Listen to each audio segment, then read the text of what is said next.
Bonjour à toutes et bonjour à tous. Merci d'être avec nous ici. Alors pour ceux que je n'ai pas vus hier, moi je suis Isabelle Fayolle et pendant cet événement, ce forum, je modère ici les échanges puisqu'on vous a préparé un super programme avec plein de contenus. Vous savez qu'on essaie d'être à l'écoute de tous les acteurs de la rénovation globale, donc les industriels, les professionnels, l'État, les collectivités locales, les artisans du bâtiment, les architectes. Tout le monde n'a pas le même point de vue sur comment il faut s'y prendre et c'est pour ça qu'on est là, pour échanger. On va essayer d'avoir une vision là, défendue par les professionnels qui sont plus proches des foyers et aussi des besoins des Français. Et là, on va commencer cette première session d'ouverture avec le sujet la rénovation par étapes. Pourquoi pas? Ce qui peut paraître contradictoire avec le titre de notre événement qui est sur la rénovation globale. Pour en parler, je vais demander à nos 4 intervenants de me rejoindre sur scène. Philippe Méon, président d'Énergie et Avenir. Bonjour. Installez-vous. Yves Dandon, prenez place. Vous êtes vice-président d'Uniclimat. Bruno Millienne, député des Yvelines. Bienvenue. Et Jonathan Louis, coordinateur innovation, services et bâtiments à l'ADEME. Donc bienvenue à tous les 4. Est-ce que vous pourriez vous présenter pour notre public? Oui, bonjour à tous. Philippe Méon, je suis président d'Énergie Avenir.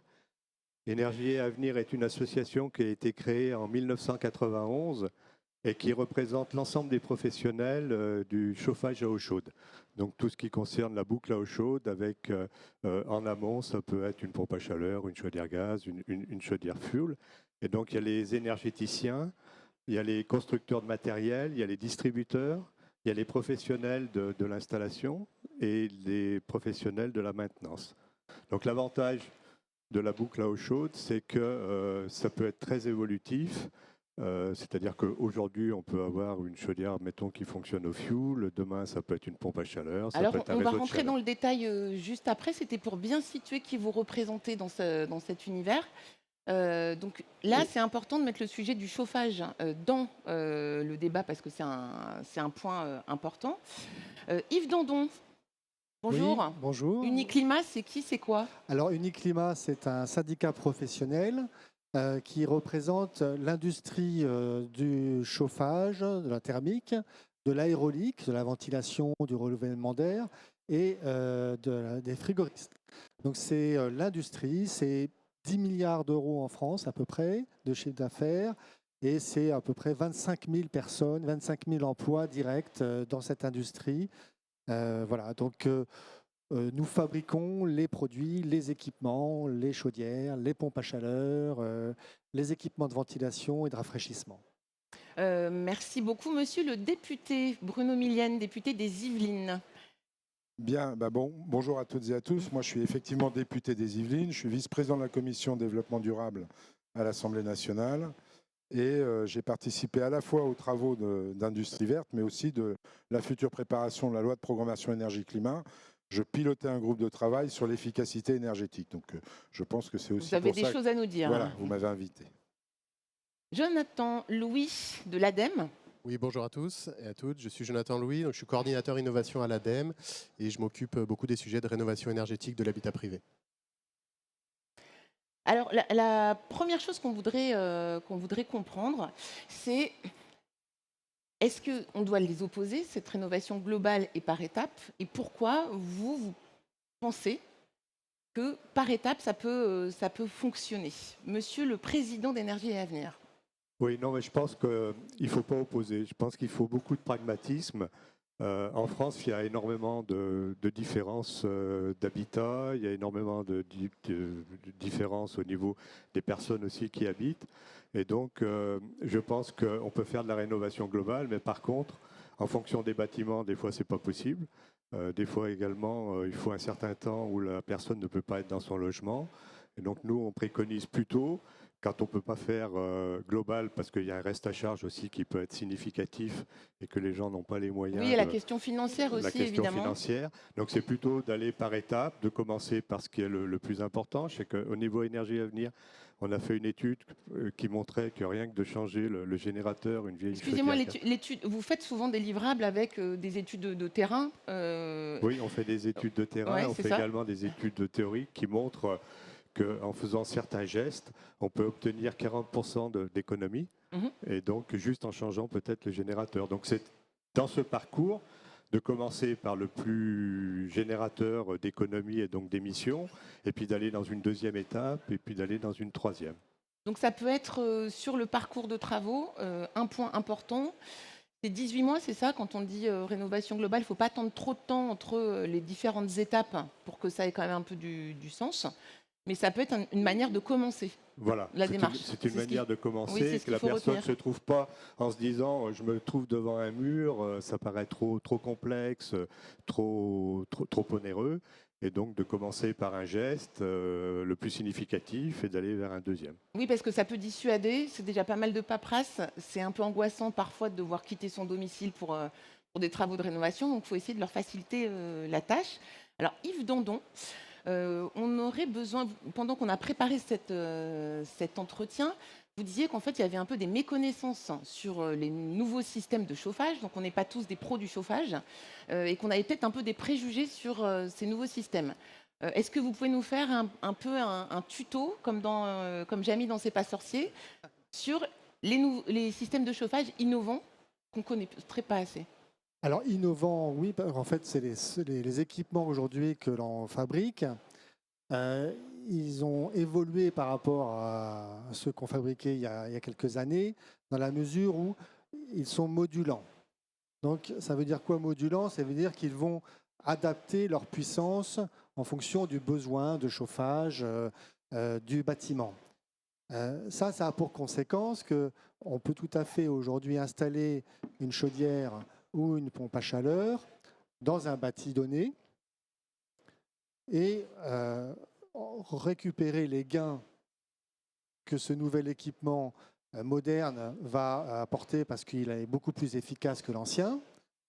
Et puis ensuite, par étapes, attaquer le bâti, améliorer l'enveloppe, tout en conservant le nouveau générateur qui, lui, va s'adapter. Les pompes à chaleur, on les appelle inverteurs. Ouais. Ça veut dire que la vitesse du compresseur, la puissance va varier en fonction du besoin. Et si vous faites évoluer le besoin au fil du temps, le besoin du bâtiment au fil du temps, le générateur, lui, il va s'adapter tout en conservant sa performance. Et ça, c'est nouveau. C'est-à-dire que le coefficient de performance, notamment de la pompe à chaleur, il module très peu en fonction de niveau de puissance. Et donc, la température de l'eau également va pouvoir être modifiée en fonction du besoin, l'eau distribuée dans le système de chauffage. Ce qui fait qu'on veut revenir sur l'idée qu'il faut absolument commencer par l'enveloppe pour faire une rénovation. Vous êtes un peu à contre-courant sur ce point-là? On n'est pas à contre-courant, on est comment dire, il faut se remettre dans l'idée des enjeux. On veut avoir demain un parc de bâtiments classé A ou B en 2050. Si on veut y arriver, il faut aussi commencer dès maintenant par changer les anciennes chaudières, les vieux générateurs. Il faut le faire maintenant. Donc, et il faut s'inscrire dans un parcours. Vouloir viser uniquement la réno globale, on va dans le mur. On ne réalisera pas les objectifs en faisant que de la réno globale. Pour aller plus vite et plus loin sur l'objectif final, vous pensez qu'il faut réussir à faire un peu du cas par cas? C'est absolument indispensable de faire de l'étape. Et dans les étapes, on peut commencer par le générateur. C'est là où il y a le plus grand gain énergétique à avoir. C'est là où également, économiquement, c'est souvent le plus accessible. Donc c'est un bon moyen de commencer pour enclencher la démarche, absolument. Et économiquement et d'un point de vue rationnel au niveau des... Sur une maison, on fait des simulations ou même des mesures réelles. Sur une maison individuelle classée F aujourd'hui, avec une vieille chaudière gaz ou fuel, vous mettez une pompe à chaleur, vous pouvez gagner 2 classes, voire plus. Donc une maison F, vous pouvez quasiment atteindre le niveau C, rien qu'en changeant le générateur. Et donc, avec les gains que vous allez réaliser sur la facture et puis la réduction des émissions de CO2 que ça amène. Ça peut faire une cagnotte, Vous- ces vous- économies-là, pour investir par la suite, c'est ça que vous Exactement, voulez dire, dans d'autres exactement. postes de... Vous pouvez ensuite vous payer la rénovation, l'isolation des combles, et puis bien souvent, on ne peut pas tout faire en isolation sur une maison. Donc, il faut forcément le faire par étapes. On ne peut pas tout faire d'un coup. Alors, Jonathan Louis de l'ADEME, vous travaillez sur les sujets justement innovation au service bâtiment. L'ADEME, on le sait, préconise la rénovation globale, de préférence.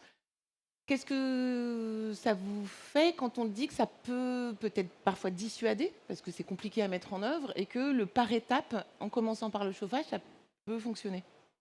Alors, à l'ADEME, on a travaillé sur beaucoup d'études ces dernières années sur ce sujet. On a publié notamment 2 études majeures, l'une qui s'appelle sur les conditions de réussite de la rénovation par étapes, et l'autre des campagnes de mesure sur des situations réelles de rénovation globale.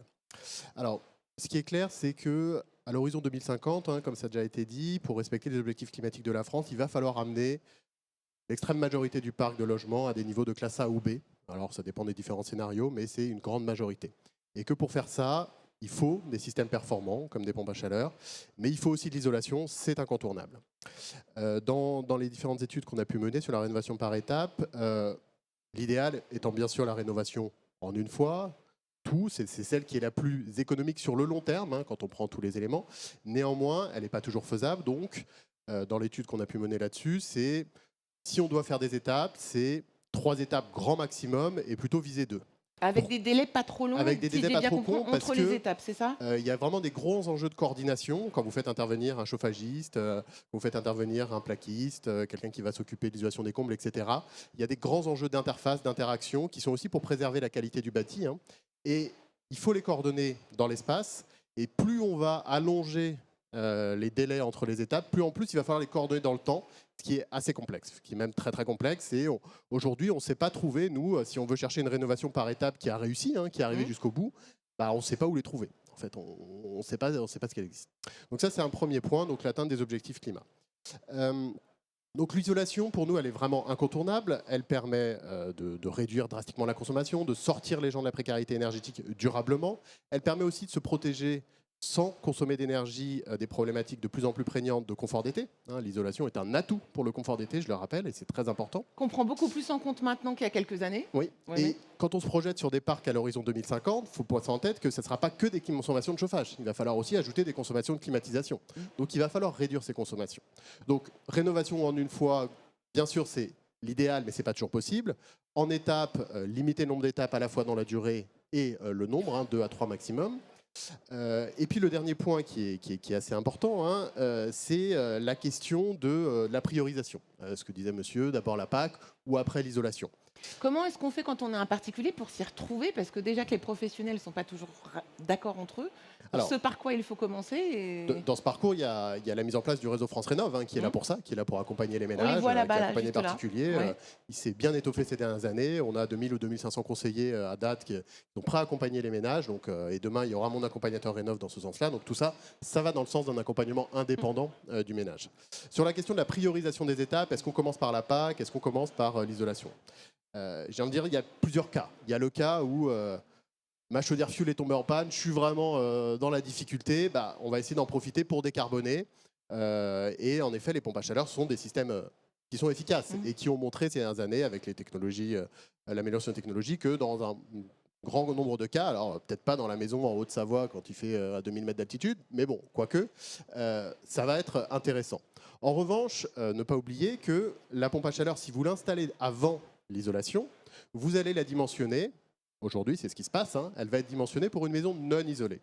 Quand vous allez réduire drastiquement, je ne parle pas d'un peu, l'isolation, bien sûr, il y a les technologies inverteurs qui permettent de baisser et qui ont des plages de modulation. Aujourd'hui, sur le marché, on a des plages de modulation entre 25, 30 et 100%. C'est à peu près ce qu'on voit sur le marché. On a vu qu'il y a certaines packs qui commencent à descendre à 15, mais c'est assez rare.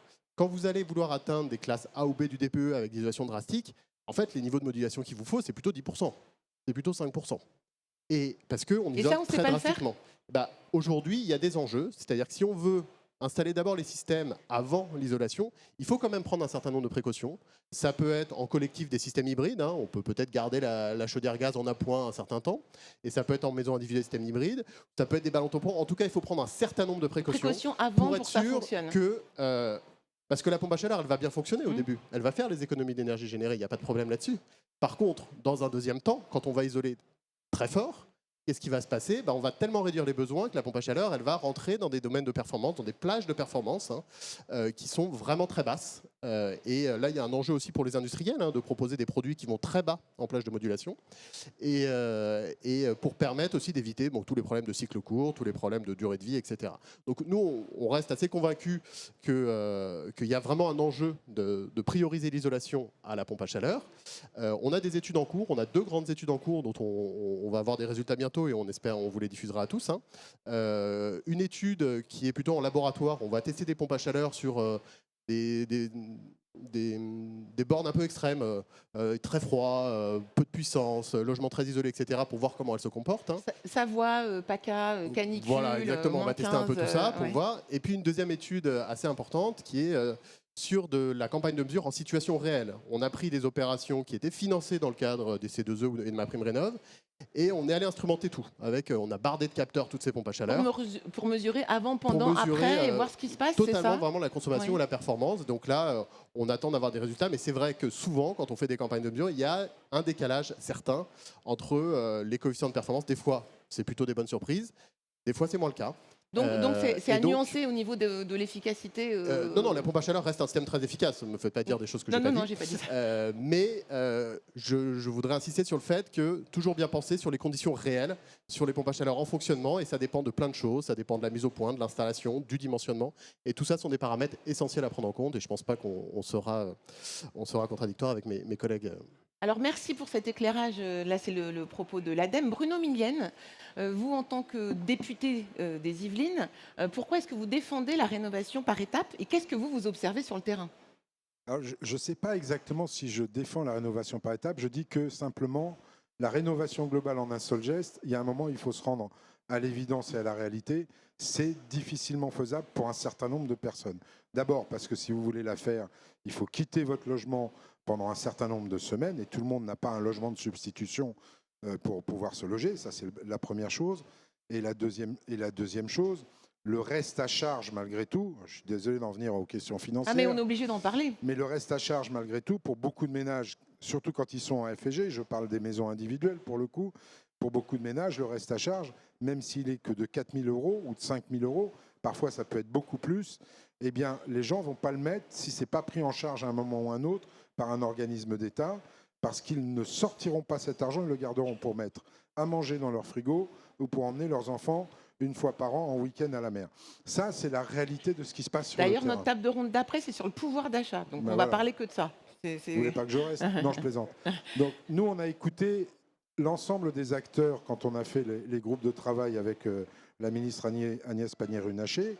Pour mon secteur, c'était donc l'efficacité énergétique. Et il y a des choses qui ont été dites ici qui sont toutes assez exactes. On a fait des propositions assez simples, qui sont des propositions, j'imagine, de bon sens, et en tout cas qui tiennent compte de la réalité des choses. D'abord, et on en parlait avec Jonathan juste avant, on a un vrai problème sur le diagnostic énergétique précis de votre bâtiment, du bâtiment de tout le monde, de tout un chacun, sur la réalité, la carte grise énergétique, si je peux m'expliquer. Vous trouvez que ce référentiel DPE, il n'est pas suffisamment fiable, c'est ça? Il a le mérite d'exister. Okay. Il a le mérite d'exister, il mériterait d'être précisé, affiné de manière à ce qu'on ne se retrouve pas. C'est arrivé dans les remontées qu'on a, c'est arrivé à plein de gens de faire venir 3 diagnostiqueurs. Et d'avoir 3 résultats différents. Pas forcément 3, mais au moins 2. Donc c'est un sujet. Parce qu'à partir de ce diagnostic, cette carte grise précise énergétique du bâtiment, nous, ce qu'on préconise derrière, c'est un passeport de rénovation. Alors qu'il soit global, c'est encore mieux, mais on peut le faire par étapes. Et dans l'utilisation de l'argent public, pour inciter les gens à aller à la dernière étape. Comme un carnet de suivi un peu précis par logement. On bonifierait les subventions dès qu'on passe d'une étape à l'autre.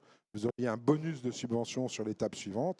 Si on reste à 3 étapes, comme le préconise Jonathan, et je pense que, enfin 3 ou 2, mais là, je pense qu'il y aura beaucoup de 3 étapes, du coup, La troisième étape sera plus bonifiée que la première. Et ça ferait une incitation financière pour poursuivre et ce n'est le pas parcours. Parce qu'on parle beaucoup de retour sur investissement. Si vous dites à quelqu'un qui rénove son bâtiment, le retour sur investissement, c'est 15 ans. Il n'a pas envie d'y aller. Bah non. En revanche, si vous faites une rénovation par étape et vous lui dites exactement ce qu'il va gagner en consommation d'énergie et ce que ça va représenter sur sa facture d'énergie, on ne peut pas le dire avec exactitude, mais au moins avoir quelque chose d'assez précis de ce qu'il va gagner sur sa facture énergétique, ça va l'inciter à le faire. Et du coup, on oublie le côté retour sur investissement. Dernier point, puisqu'on parle d'argent, et après je répondrai à d'autres questions, on reste toujours sur le même problème du reste à charge. On avait voté dans la loi, tout le monde s'en souvient, le zéro, et on avait voté aussi la possibilité de rembourser le reste à charge au moment des droits de mutation, au moment où on cède son bâti, soit à ses enfants, soit qu'on le vend. Ce n'est pas vraiment tout à fait ce qui est proposé quand vous allez voir votre banque pour lui demander justement un plan de financement pour la rénovation de votre bâtiment. Hier, on a eu la Banque Postale sur le financement. Effectivement, il y a quelques produits bancaires qui proposent des prêts spécifiquement sur la rénovation, mais il y en a très peu qui sont demandés. Surtout, ils n'utilisent pas ce que l'État a mis dans la loi. C'est-à-dire qu'ils ne vont pas d'office vous proposer un prêt à taux zéro ou d'office vous proposer quelque chose sur les droits de mutation. On a fait une proposition qui ne leur plaît pas, je vous le dis tout de suite, mais ce n'est pas grave. Après tout, il y a une forme d'injustice à se dire quelqu'un qui va rénover globalement son bâtiment et qui va investir finalement beaucoup d'argent, il se peut qu'il vende son bâtiment bien avant qu'il soit rentré dans la zone de retour sur investissement. Et donc, les propriétaires suivants vont en profiter. Pourquoi ne pas créer un crédit sur le reste à charge qui soit un crédit qui soit rattaché au bâtiment ? Bien sûr que le propriétaire paye, mais qui est cessible au moment des droits de mutation. Comme ça, la dette sur le reste à charge et donc sur la rénovation, se répartir sur les deux propriétaires successifs. Et comment ça a été reçu, cette proposition ? Pas bien. D'accord. Mais bon, on va pas lâcher. Vous allez y retourner, on vous connaît. Oui, on va pas lâcher. Monsieur le député, qu'est-ce qu'on peut penser alors, vous savez que ma prime Rénov a majoritairement bénéficié aux pompes à chaleur. Est-ce que c'est plutôt une bonne chose ou pas pour le moment ? En tant que professionnel, vous en pensez quoi ? Le coût d'une pompe à chaleur est beaucoup plus cher que celui d'une chaudière. Donc il a fallu forcément aider le démarrage pour lancer le marché de la pompe à chaleur.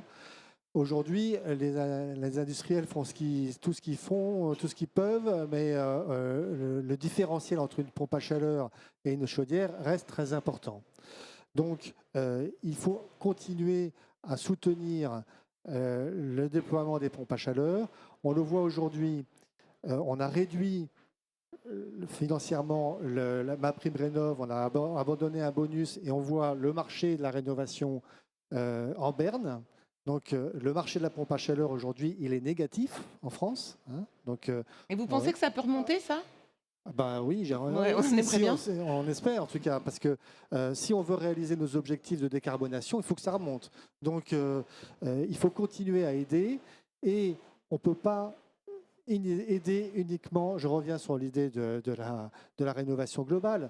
Les sommes qu'on va mettre dans la rénovation globale, elles sont nécessaires, elles ne peuvent pas être au détriment de la rénovation par étapes et de la rénovation sur le geste remplacement du générateur.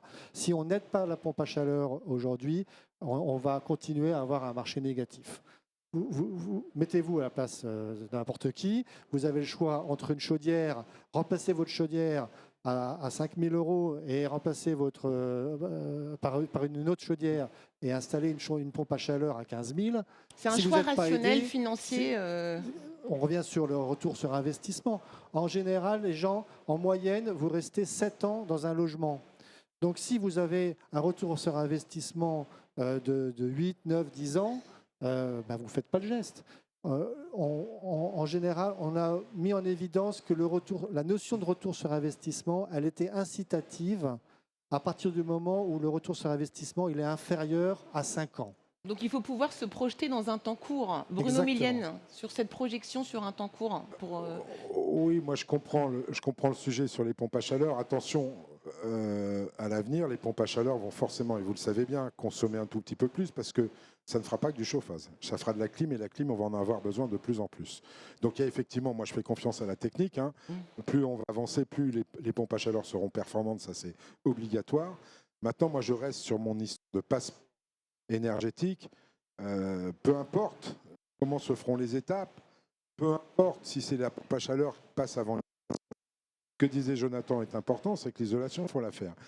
Et l'histoire, pourquoi on a mis en place le bonus, la bonification quand on passe d'une étape à l'autre, plus importante, c'est parce que si vous avez dépensé quasiment tout votre budget Sur la première étape, sur l'installation d'une pompe à chaleur, vous ne ferez pas les ouvrants.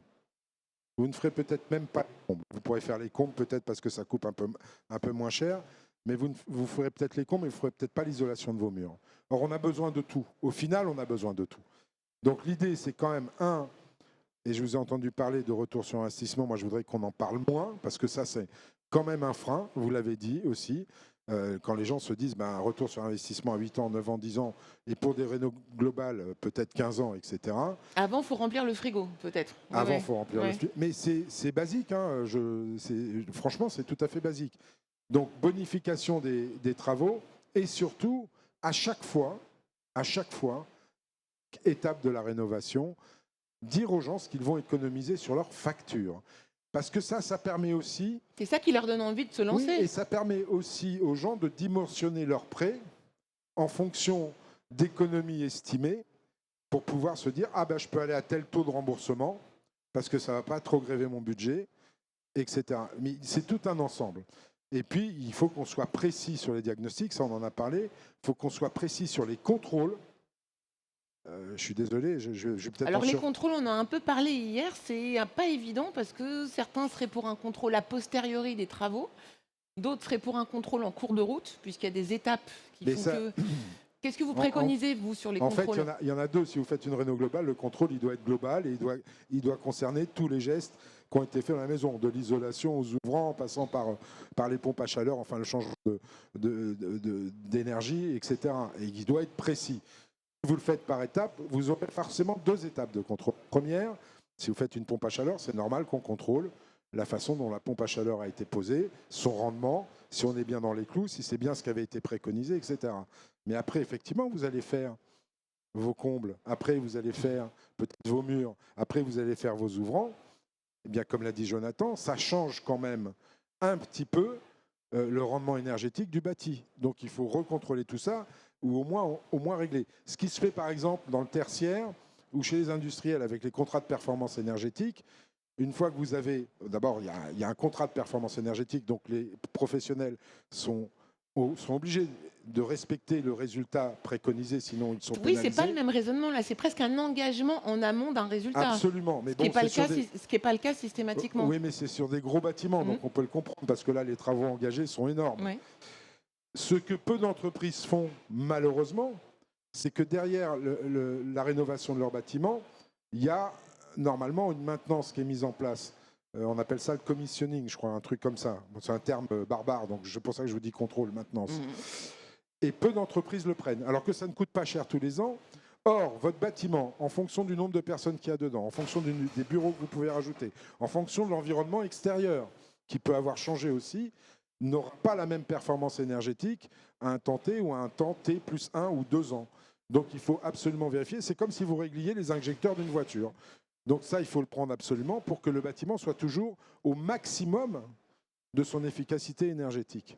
De la même manière, nous, ce qu'on préconise aussi, même pour les maisons individuelles, c'est qu'une fois que la rénovation globale a été faite, une fois qu'on a installé tout ce qu'il fallait comme appareil dedans, il y a un pilotage à distance des appareils que vous avez dedans, parce que c'est arrivé à tout le monde de partir en vacances et d'oublier d'éteindre quelque chose, que vous puissiez le faire. Oui, donc ça, c'est des gestes un peu de bon sens qui accompagnent l'objectif final, mais qui ont une importance. Jonathan, vous voulez ajouter quelque chose sur ce point ?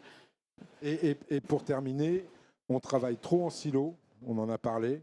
Il faut vraiment une rationalisation des actions, avoir quelqu'un qui pilote tout ça. En association, on y tient beaucoup avec les territoires, parce que c'est eux qui sont les plus proches, évidemment, de l'habitat, au contact du terrain.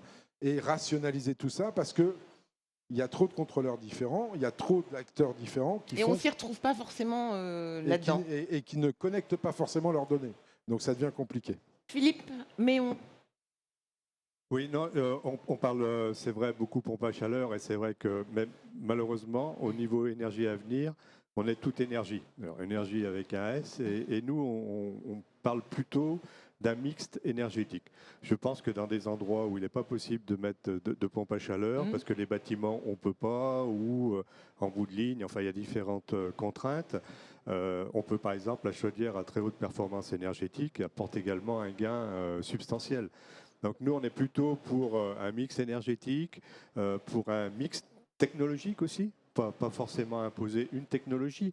En fait, ce qu'il faut, c'est arriver à proposer un éventail de solutions, et pour arriver à l'objectif.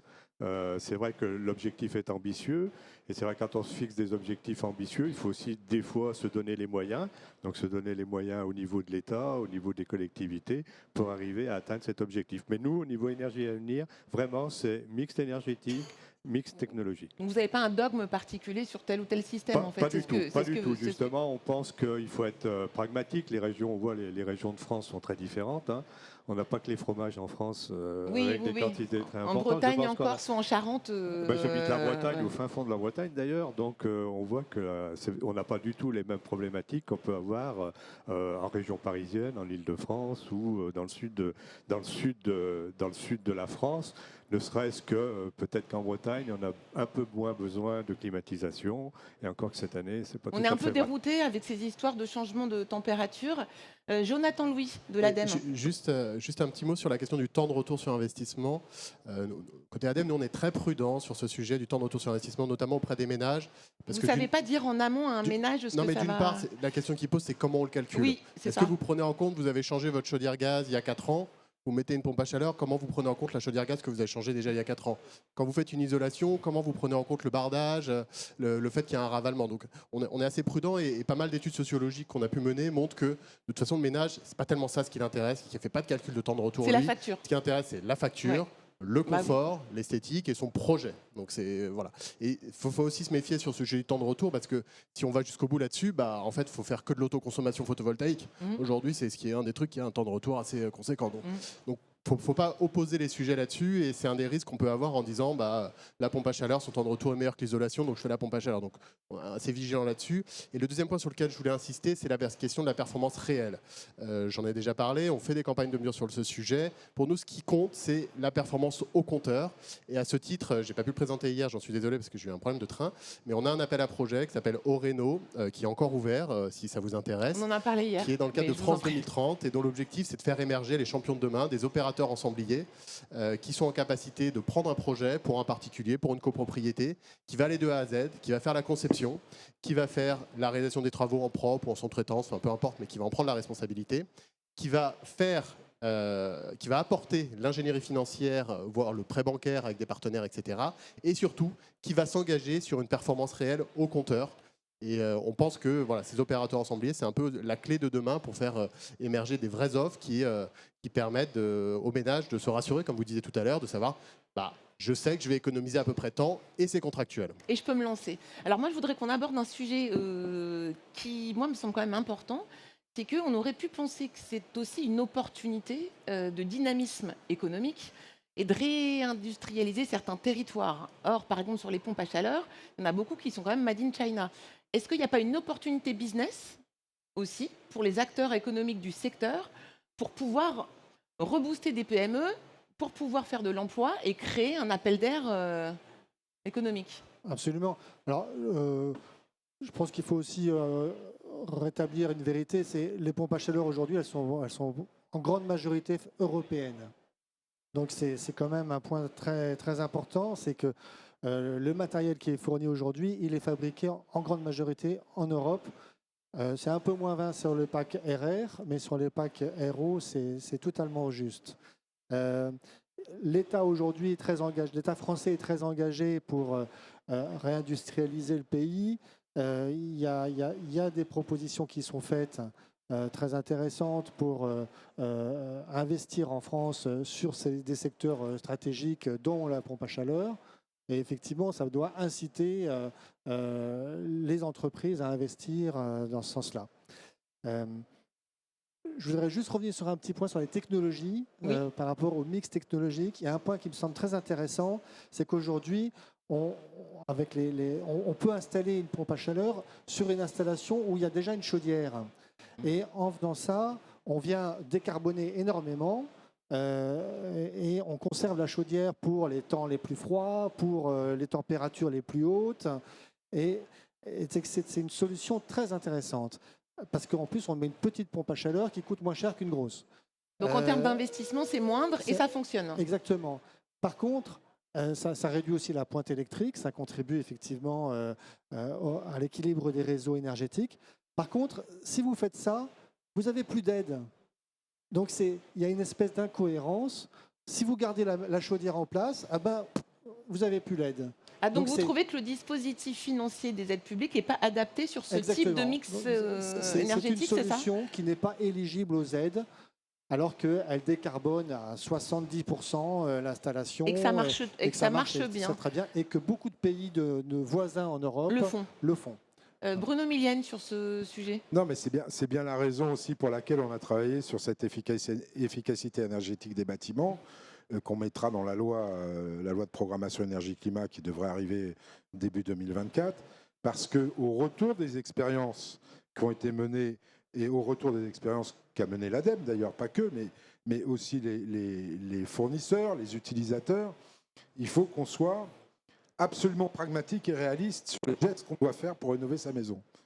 Donc effectivement, le système qui vient d'être décrit existe et aujourd'hui, il ne bénéficie pas de subventions.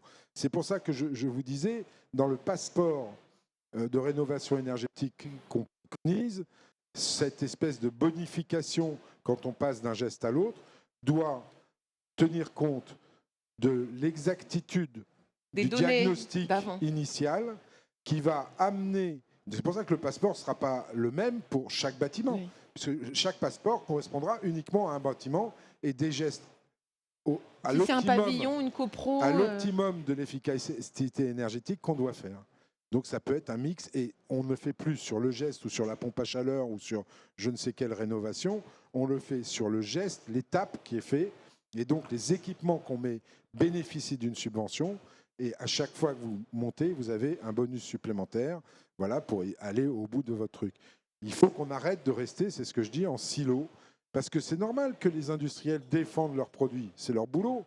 Oui, chacun veut vendre un peu son système, c'est normal. Et sur les pompes à chaleur, il y a vraiment un engouement, mais parce que ça marche, c'est pas juste une vue de l'esprit.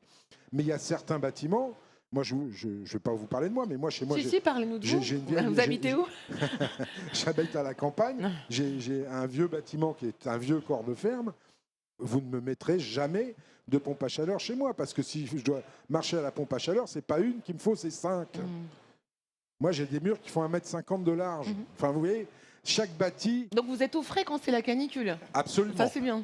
Chaque bâti a ses caractéristiques. Il faut qu'on arrive absolument à avoir des caractéristiques énergétiques exactes du bâti pour pouvoir construire le passeport de rénovation en fonction des technologies qui existent. Et je veux revenir sur le franco-français, après je lâche Oui, c'est important micro. le franco-français. Avec Industrie Verte, mais pas seulement, on fait tout pour développer effectivement tous les secteurs de l'énergie innovants pour qu'ils s'installent sur notre territoire. Il y a des fast-track, des subventions, ils le savent très bien, on va y arriver. Je voudrais quand même vous signaler, je vais faire un peu de pub pour les panneaux photovoltaïques français. Attendez, avant d'acheter du photovoltaïque chinois, les panneaux français arrivent en 2028. Voilà, donc les nôtres, ils sont mieux. Les Français, ils sont mieux. Vous pouvez passer commande à partir de 2027. Mais ils sont mieux pourquoi? Ils sont un peu plus chers, mais ils sont quasiment intégralement recyclables. Ah ça, c'est pas mal. Voilà. Parce que c'était ce qu'on leur reprochait. On sort complètement de notre sujet. Non, mais un peu de pub pour mais nous, c'est pas mal de le savoir. 2028, panneaux solaires français recyclables. Philippe Méon, vous, en tant que président d'Énergie Avenir, vous êtes ici sur ce forum des Reno Days aussi pour adresser des messages. De quoi est-ce que vous avez besoin auprès de la puissance publique pour y voir plus clair? C'est quoi vos besoins? Au niveau de la puissance publique, ça fait des années qu'on demande une stabilité des aides. C'est-à-dire qu'il n'y a rien de plus perturbant, que ce soit au niveau des particuliers, au niveau des professionnels, quand on change en fin d'année, notamment dans des lois de finances, des aides du jour au lendemain. On sait, nous, dans la profession, que pour faire un changement, il faut au minimum 6 mois entre les devis qui ont été faits, la réalisation, d'expliquer aux professionnels les nouveaux systèmes. Donc on demande une stabilité des aides, comme j'ai dit tout à l'heure, un mix énergétique et un mix technologique. C'est vraiment nos trois demandes au niveau des pouvoirs publics, et d'être très pragmatique et non pas dogmatique, quoi. Donc chaque situation doit pouvoir être réalisée avec une solution qui n'est peut-être pas la solution applicable immédiatement à la région voisine ou à la maison du voisin, pour différentes raisons, comme l'a expliqué le député. Yves Dandon, là vous avez une tribune avec tous les acteurs de la rénovation. Vos besoins pour aller plus vite sur la rénovation et atteindre nos objectifs, qu'est-ce que c'est? De quoi vous avez besoin?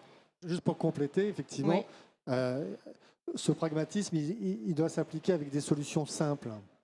Donc la simplicité aussi, c'est le maître mot qu'on doit aujourd'hui cibler avec des solutions. Les équipements, eux, sont de plus en plus compliqués parce qu'ils doivent être de plus en plus performants.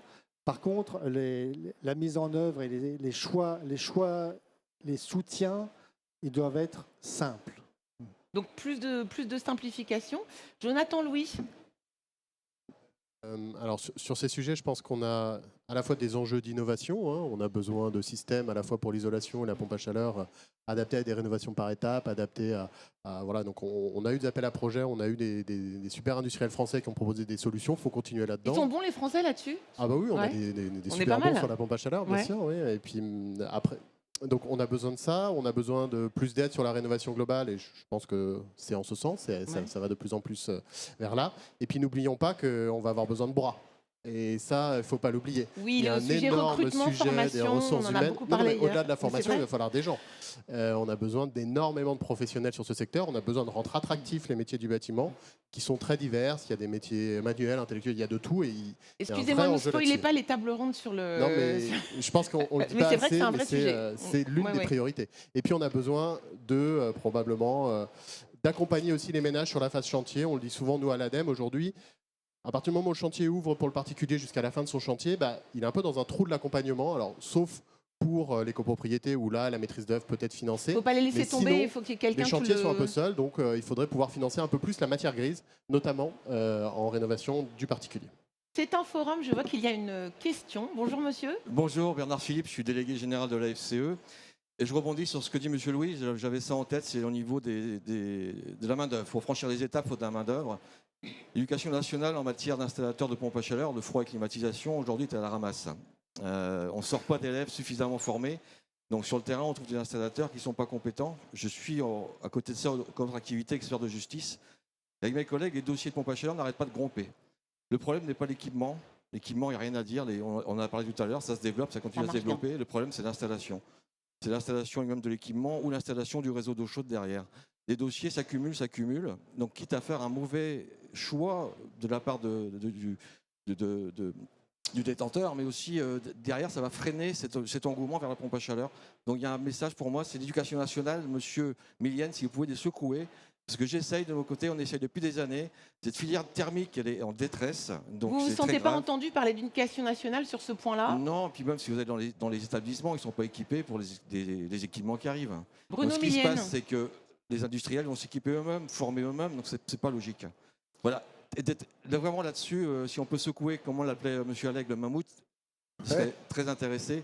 Et puis la qualité, parce que je vous dis, le post-installation aujourd'hui, c'est une catastrophe au niveau des expertises. Monsieur le député, vous êtes un secoueur. Oui, je suis un secoueur, mais je suis aussi centriste. Alors, des fois, c'est un peu en contradiction. Non, mais vous avez raison. Vous avez raison sur toutes les technologies nouvelles, pas seulement celles qui nous intéressent aujourd'hui.